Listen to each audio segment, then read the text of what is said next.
Right, hello everyone, and welcome to Warren's Team Talk. Today I'm really happy to say that I've been joined by the one and only Kyle Walsh, Wexford's finest, and he's massive Arsenal fan. And we're going to be talking about the FA Cup, and as part of my special FA Cup Day event. So I'm just going to get Carl to say hello and introduce himself for those of you who don't know him, and then we'll get into it. So, Carl, do you want to just introduce yourself, mate? Hi, folks. First of all, Warren, thanks very much for having me on your channel, man, on this special occasion. Big up to you. It's a great thing you're doing. And also, anyone that's watching that don't know me, I'm Kyle Walsh. I live here in Ireland. I'm supporting Arsenal since 1986. I've been through a lot. I've lost all my hair because of them. I have my own YouTube channel called Kyle Walsh Gunner. It's only a recent one. So anyone that want to watch any of my videos, have a gander, and please subscribe and like. I appreciate it. Thanks very much. No, you're absolutely welcome, mate. And as you can see, Carl, I've put links to Carl's YouTube channel and also to his Instagram account in the description of the video. And also I've put it on in the live chat as well. So all you need to do is to click on the links, and it will take you to those to his YouTube channel and also to his Instagram, because this man's videos, man, I'm telling you, they are absolutely spot on. And please go and support him, because you're going to see in a minute what this guy's like, because it is top draw. I'm telling you, absolutely top draw. So please go and show him some love. Go and watch his content. Put likes on his videos. Share it all around and whatnot. Help him to grow his channel, because he's had to relaunch his channel because there's a massive problem on the old one. So, let's get it banging for him. Please, guys, make sure you do that. So let's get into it, Carl. And you told everyone about how long you've been watching and supporting Arsenal. So is that when your interest in football started as well? Yeah, I always was interested in football, Warren, from a very early age because my father was a huge soccer fan. I call football soccer over here in Ireland because we have GAA here in Ireland, and we have a sport called Gaelic football and hurling. There are two traditional sports. For me, I'm not into GAA at all. It's football, soccer, as I always call it. Soccer, football, whatever you want to call it, all the time for me and in my household I'm from. My dad was very influential on me when it came to football. He was a big Liverpool fan. So in my early childhood, I remember watching games with my dad, sitting on his lap or whatever, and he'd be explaining the rules to me. So in 1986 was really the first time that I kind of made up my own mind. And for some strange reason, I just decided that the red and white of Arsenal, it kind of jumped out at me. And I decided, because of the colours of the jersey, that I was going to support Arsenal. And so that's how my love began for the Gunners. Back when we were a real club, Warren. Yeah, exactly. Oh yeah, there you go. Exactly. The so this is the old cannon. Yeah, this is like the old style shirt from the 70s. Yeah. It's not an original one. Yeah. I did have an original one back in the 70s, but this is a remake. Like, one of these retro shirts. Yeah. I love one. it. Absolutely love it. But so that's basically where it all began, Warren. And then obviously, sure, I've been with him ever since. So yeah. So wait, what's your first memory of the FA Cup, Carl, would you say? My first memory, Warren, and I'm going to say this to you now. My first memory, And the most important FA Cup victory for Arsenal, in my opinion, in my eyes, people talks about the doubles and all this kind of stuff. 1993 FA Cup final. That stands out to me, Warren. And to this very day, it's still my favourite FA Cup. Even though we won it there, the doubles and all this kind of stuff, 1993 stood out to me. Was that the first time you ever saw Arsenal win a trophy? That was the first time I saw him win the FA Cup, because in 1987 I saw him win the League Cup against Liverpool, Charlie Nichols. Yeah, that's right. And then obviously the league title in 89-91. But 93 was my first time seeing the FA Cup. But they hadn't won the FA Cup since 79. That was the first time they won it since then, wasn't it? So I remember Ian Wrighter, obviously, and I remember Sheffield. I suppose the way it stood out to me is because we played Sheffield Wednesday in the FA Cup final, but we also played them in the League Cup final. That's right. And we won the two of them.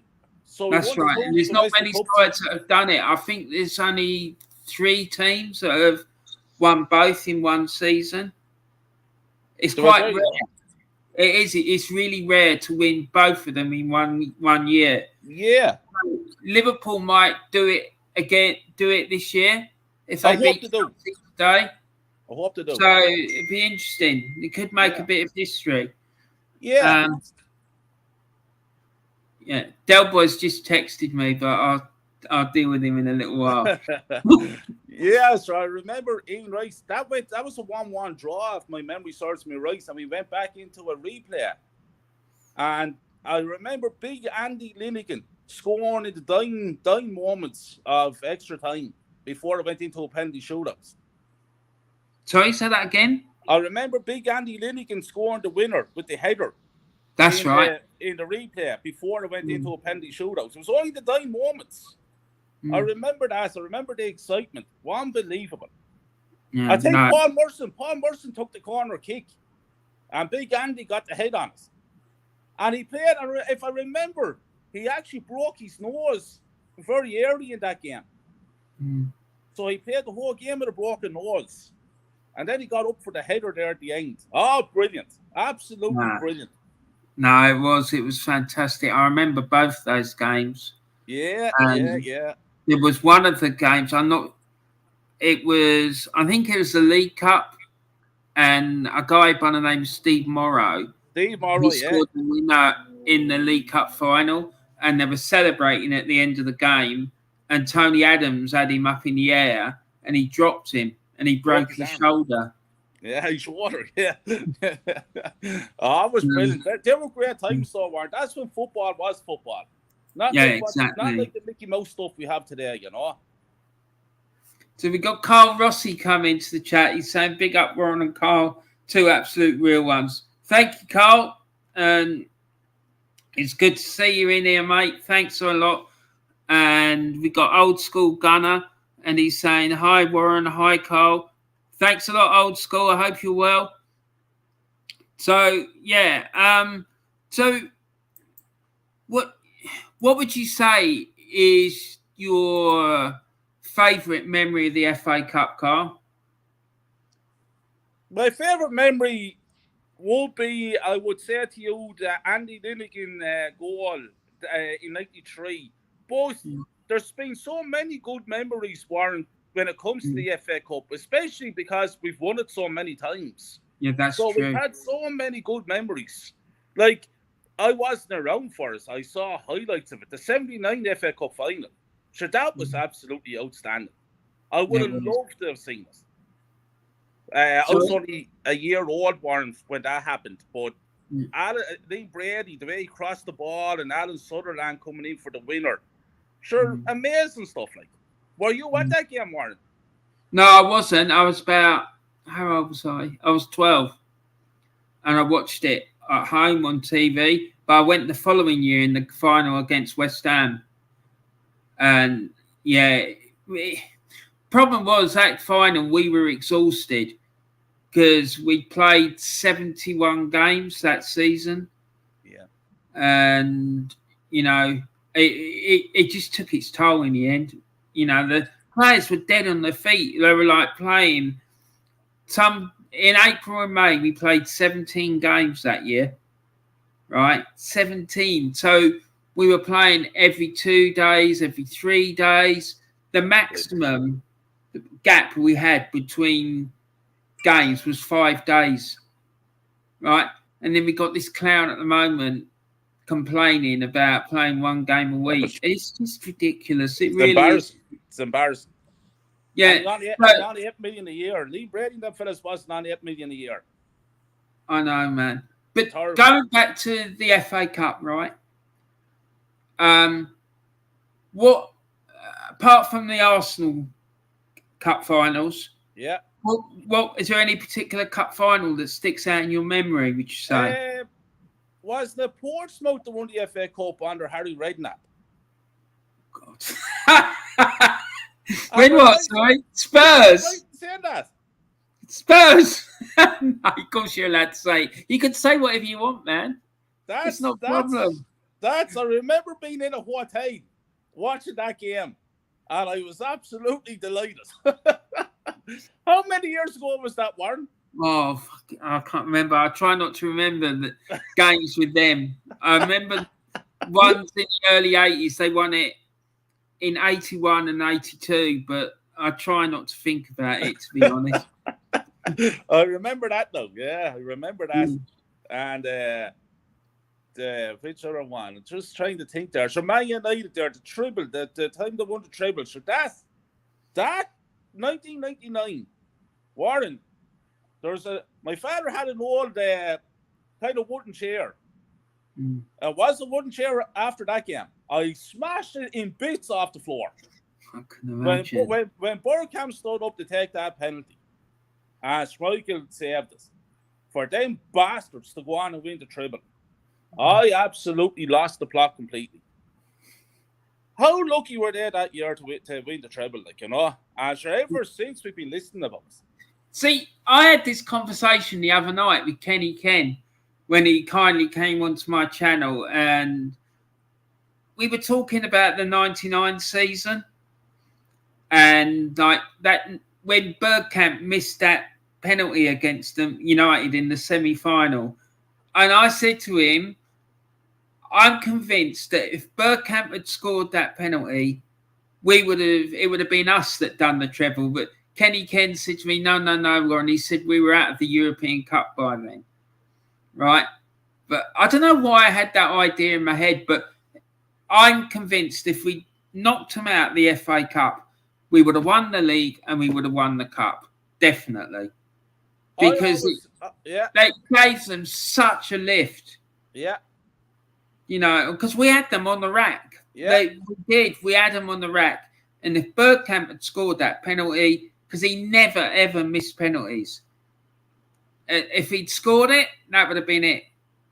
Do you know what I mean? So I honestly believe that too, Warren. I always said that because my brother is a huge Man United fan. And I always said that to him. If Bergkamp would have scored that penalty, Hughes wouldn't have won the treble. We would have won the double. Absolutely. That's my opinion about it as well. So, yeah. And there's one thing I've always wanted to ask. I've never asked it to Del Boy yet, so you're going to be the first one I've asked. Yeah. Right. You grew up in Ireland, didn't you? Yeah. And you're still living there now? Yeah. Yeah. So what's it like on FA Cup final day living in Ireland? Do they make a ballyhoo about it like they do here?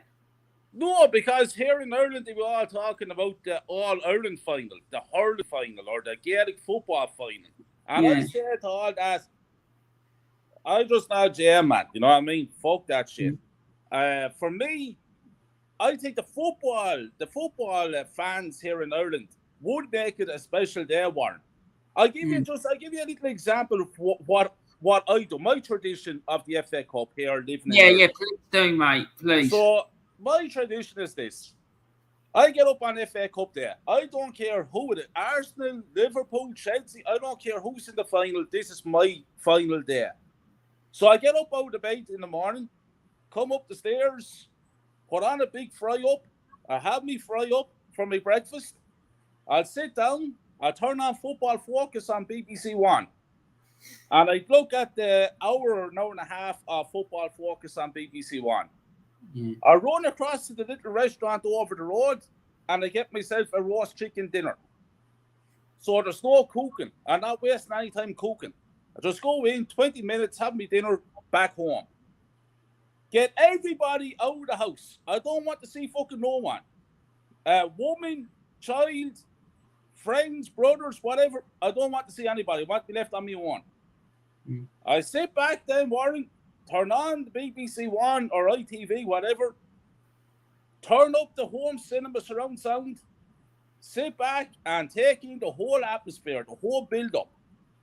And then I get ready for that referee blowing the whistle. Sit back and enjoy the greatest sport in the world, in my opinion.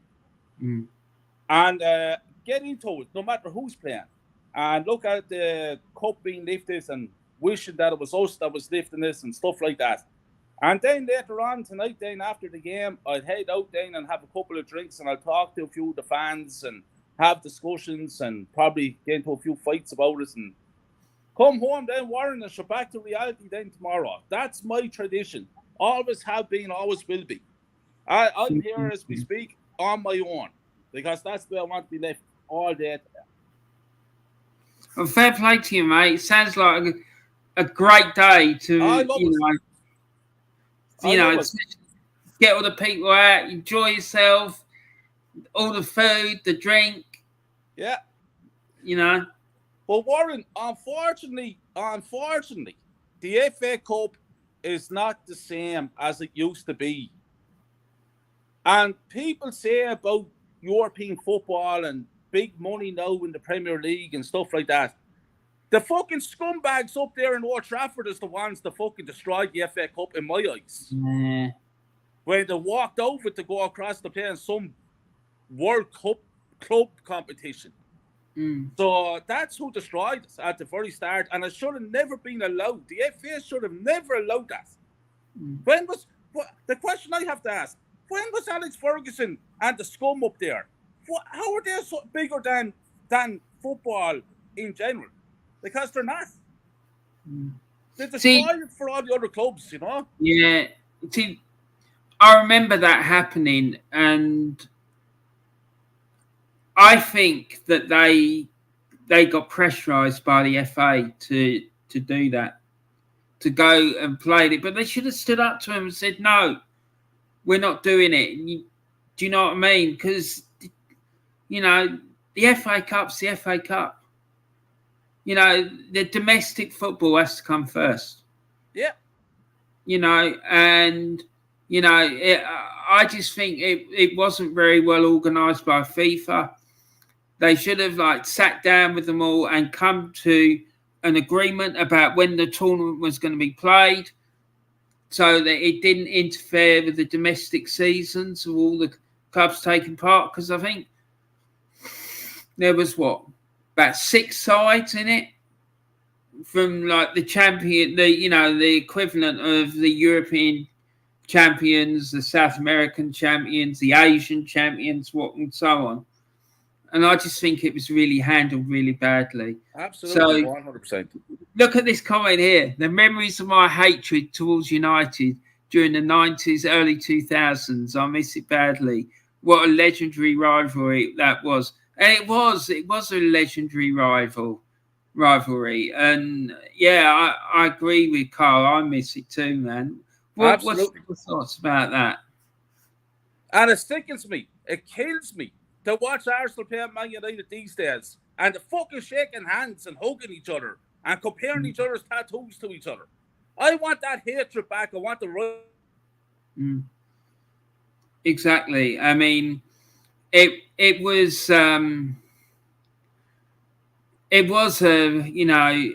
really intense. Roy Keane and Patrick Vieira and all those boys. Do you know what I mean? It was pretty full on. Warren, can you hear me, buddy? No, you froze for a bit just now. Don't worry about it, man. It's fine. It happens. Don't worry. Carl's saying, "Go on, Carl. Fry it up and roast chicken. Proper proper final settings. There you go. Oh, he's gone.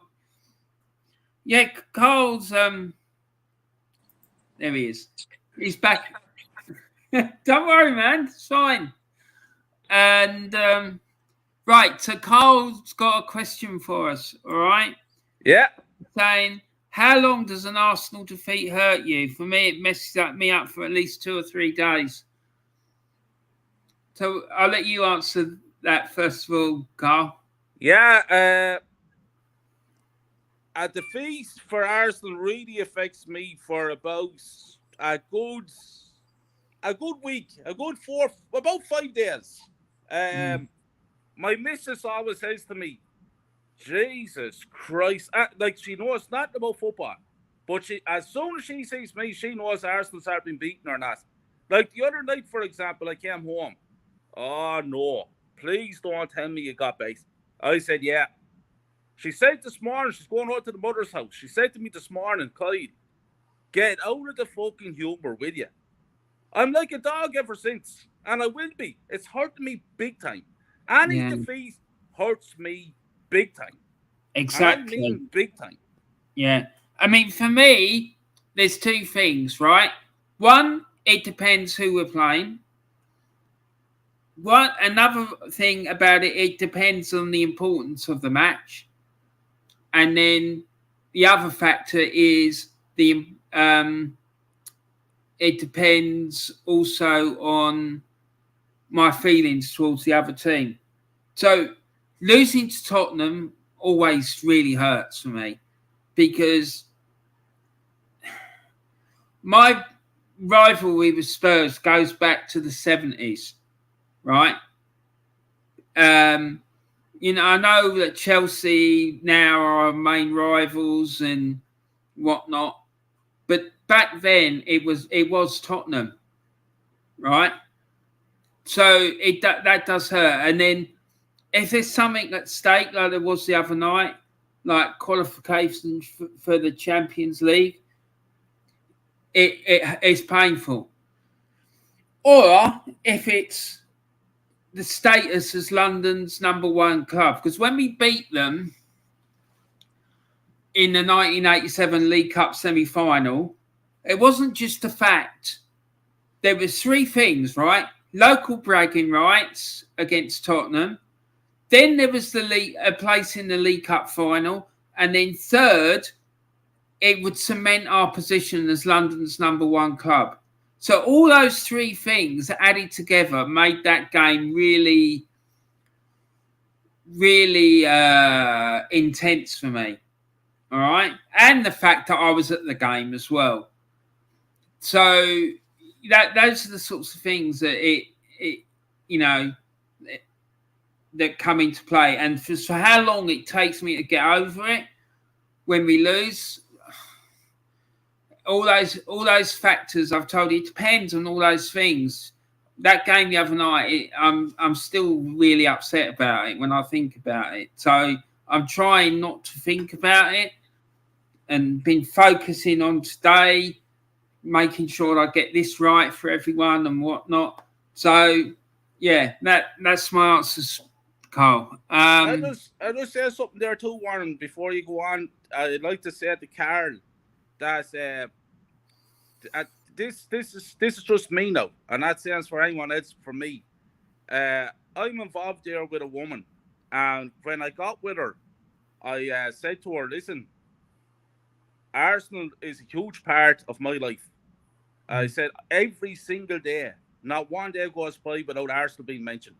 So I said, you have to understand that if you're going to have a relationship with me, because I said that's how serious it is for me. So she understood that. But anytime I get involved with someone, I always had to say from a very early age, I've had relationships breaking down because of Arsenal Football Club. That's the truth. I've one daughter, on my daughter's life, that's the truth. Relationships are broken down because of Arsenal Football Club. Yeah, so no, that's how important it is. Yeah, no, absolutely. And fair play to you for bringing it up from the get-go, because at least then they know what they're getting involved with. Yeah. Because some people just don't get it. They don't. But, it depends on their culture as well. You know, I had a relationship once with a woman from South America, and football's massive in South America, mate. Literally, like when there's an international. I remember we went to this shopping centre, and it was an under-21 game. It was like a qualification game for the Olympics, so it was their under-23s. Their shopping centre had massive TV screen up, and there was seating all over the middle of the shopping centre for people to sit and watch the match. It was crazy. I mean, that wouldn't happen in this country. I don't know about in Ireland if like the under-23s were playing a match. Not a hope. Do you know what I mean? It's just bonkers. So Carl Manny's saying something about, yeah, I remember that. The sports minister, Tony Banks, put pressure on United to attend the World Cup because it would have enhanced our chances of hosting the World Cup. So that was another reason that they sort of got coerced into attending it, and the FA were coercing them as well. So I've got some sympathy with what Maddie's saying, but I just think they should have stood up to him a bit more. Do you know what I mean?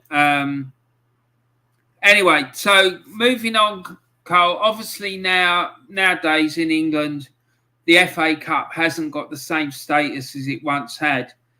I'm just wondering if you've got any ideas about what can be done to put it back to the position it used to have, or even if that's at all possible. I don't think it's ever going to be possible ever again. I think that they valued that time at Manchester United. I think both parties were at fault for that. And I think that what they did was they valued the FA Cup to what it was. That was the most prestigious cup in world football in my eyes. And now it's like, really, it's like a Mickey Mouse Cup. And the reason why it's like a Mickey Mouse Cup is because all these big clubs place a lot of their young players, don't risk their big players, which is very unfair to the fans. The fans wants to see their players, wants to see their full teams, pays big money. But the thing is, I think the only way they can bring it back to where it used to be is to involve the winner in the Champions League some way or other. I don't really know how they can do that. Maybe if the winner of all cup competitions in all European leagues, that then there's an extra team put into the European Champions League group stages. They may do something, Warren, because the way things are going, man, the FA Cup is not valued anymore, you know? And it's an awful pity because, like, it's such a great day. Like, for example, what the fuck are they doing playing that match at 4:45 this evening? Sorry, say that again? Why are they playing that game at 4:45 this evening? That should be 3:00 kickoff. Oh, no. It's fucking annoying. It's absolutely... And it should be after the season's finished. Absolutely. It always was. And then they complain about it being devalued, and then they do shit like that. It's crazy. Absolutely. Do you know what I mean? Absolutely. But no, I think that's the only way, Warren. And after something like that is done, it's just going to remain the way it is now at the moment, you know. Just a Mickey Mouse competition. That's the way it's gone. See, for me, the only way they can do it is to give the fourth qualifying spot, the fourth place in the Premier League, take that away from the fourth place side and give it to the FA Cup winner. I think that'd be a great idea. Do you know what I mean? It would, because then teams would take it more seriously. You wouldn't get teams fielding weakened sides because they knew if they got through to the final and won it, they'd have a good chance of getting into the Champions League, even if they lost. Dare say, like, for example, Arsenal and Tottenham both finished the end of the season 5th and 6th, right? And then first was Liverpool, second was Man City, third was Man United, fourth was West Ham, right? Arsenal and Tottenham got to the FA Cup final, right? They would know that they could knock West Ham out of the fourth qualifying spot and get that fourth qualifying place for the Champions League. Or if, say, Arsenal were fourth, Tottenham were fifth, right, then they could, or say, Arsenal were fourth, Tottenham were fifth, and then Arsenal played Liverpool in the cup final. Liverpool had won the league. If Arsenal lost, that fourth qualifying spot would then go to Arsenal because they were runners-up in the cup final, so they would get the Champions League. Could happen, yeah. And another thing I'm looking at that is whoever finished fourth in the league and whoever won the FA Cup final, they could play each other in the playoff. Exactly. Exactly. Something like that, because they can make money out of that. Yeah. You know what I mean? But anyway, Carl, I'm going to wrap it up there, mate, if that's all right with you. Absolutely, Warren, Before we go, I just wanted to give you another chance to pick yourself up and let people know what you got coming up on your channel. So over to you, mate. Yeah, the name is Kyle Walsh Gunner. You'll find me on YouTube. Walsh Kyle 2010, I think it is, from my Instagram. But check out my YouTube. Plenty of more content coming, especially post-match reaction after the Newcastle game Monday night. If you think I might have been bad after the Spurs post-match reaction video I put up, you ain't seen nothing yet if Newcastle beat us on Monday night. It will be worth watching. Keep an eye out for it, lads. I appreciate all the support. Thanks very much for everybody in the chat. Warren, you're a top man. You're a legend in my eyes. And I thank you very much for being on your channel, buddy. I really appreciate it. You're absolutely welcome, mate. Thank you very much for coming on and telling us all about your thoughts about the FA Cup. It was an absolutely brilliant chat. I loved every minute of it, mate. Absolutely, Warren. And I'll see you soon. Yeah, you take care. Thanks, everyone in the chat as well. Thanks for all your questions and comments. Sorry we didn't get around to getting to them all, but I just wanted to let Carl have a chat and tell me all his thoughts. So anyway, thanks a lot, guys. Thanks for tuning in, and we'll see you all again soon. Take care. Bye for now.